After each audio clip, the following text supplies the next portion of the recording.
আমরা ভারতীয় পণ্য বয়কট করছি, ভারতের সঙ্গে সমস্ত কমিউনিকেশন বন্ধ করছি, ভারতীয় হাই কমিশনারকে পাছায় লাথি দিয়ে বের করে দিচ্ছি, সব ঠিক আছে।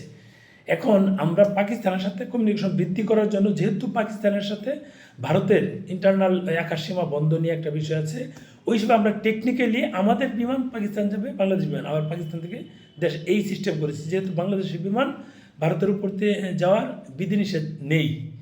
এখন যে আমাদের সম্পর্ক তৈরি হচ্ছে, এই সম্পর্কের সময় যদি ভারত তাদের আমাদের বিমান চলাচলের জন্য যদি আকাশসীমা বন্ধ করে দেয়, বা অন্য দেশে পণ্য আসার ক্ষেত্রে যদি আকাশসীমা বন্ধ করে দেয়, তখন কেমনটা হবে?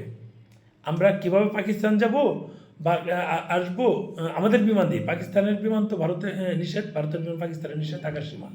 এখন পাকিস্তানে যেহেতু যাতায়াতের জন্য বাংলাদেশি বিমান, বাংলাদেশ বিমান যেহেতু তারা নির্দিষ্ট করেছে ডিসেম্বর থেকে চালু হওয়ার কথা, এখন যদি ভারত এই আকাশসীমা বন্ধ করতে, আমরা কীভাবে যাব বা পণ্য কীভাবে আমদানি করবো?